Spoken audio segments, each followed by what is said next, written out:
Hello, I'm Kate from the Makery, and today I'm going to be showing you how to make your very own case for your laptop or your iPad or your Kindle or even your phone. I've used some beautiful rifle fabric here, and it's also lined and padded as well, so it keeps it nice and safe. So what you need is your fabric, some batting to make it nice and cushioned, so I've used nice cotton batting, some lining fabric, and then pins, a tape measure, some scissors, and your device to actually measure around. And then you also need a sewing machine and an ironing board as well. It's quite handy to also have a pen and paper handy because there are a few measurements to remember at the beginning. So the first thing that you need to do is measure your device, so your iPad or whatever it is that you're making a cover for. So if you measure the length and the width of your device, if it's quite deep, just remember to add a little bit on for the added depth as well. So we'll start off by cutting out the outer fabric for your cover. So that needs to be cut out 2.5 times the length of your device for the length of the fabric, and then the width needs to be the width of your device plus 4 centimeters. What I've done here is I have attached a few pieces of fabric together because of the way that I'd like the pattern to be on the case, but you can just use one whole piece of fabric, that'd be fine. Then you need to cut out your batting, and that needs to be exactly the same size as your outer fabric. And then finally you need to cut out the lining fabric, and that needs to be the same width as your outer fabric, and then the length of this needs to be about 3/4 of the length of your actual device. So if you take your outer fabric and lay it down on the table in front of you with the wrong side facing up, and then take your batting and place it on top of the fabric, and on one of the short ends just fold over 1 centimetre to neaten off that end of the fabric. So we'll pin it and then stitch that in place.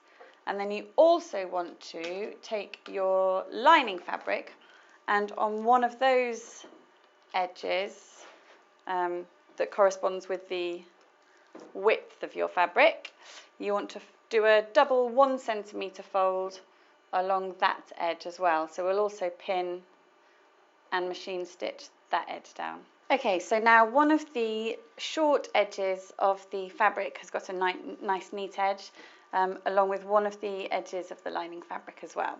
Okay, so if we lay our outer fabric on the table in front of us with the right side facing up this time, and then I'm going to take my device and pop it on top, slightly to the left of centre like that.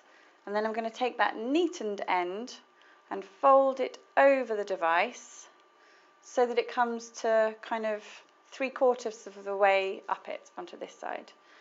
And then if we place a couple of pins, one on each side, just to hold that in position for now, like so. And then you can take the device out.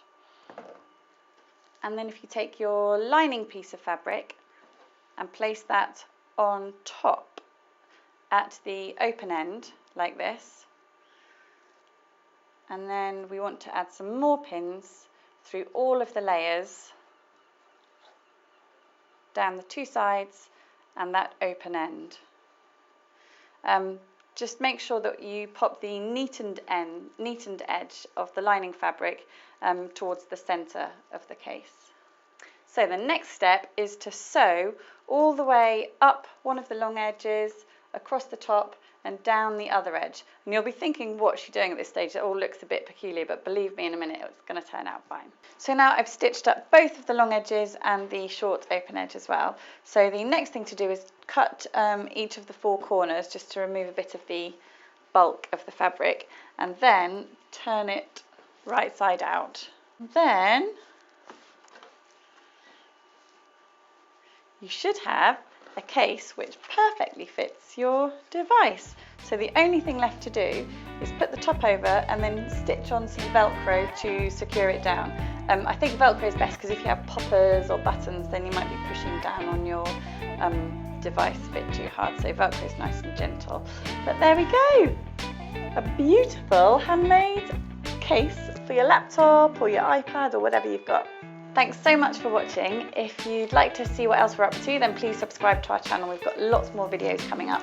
And if you've got any comments or questions at all, then please note them below and we'll get back to you as soon as we can. Thanks very much. Bye-bye.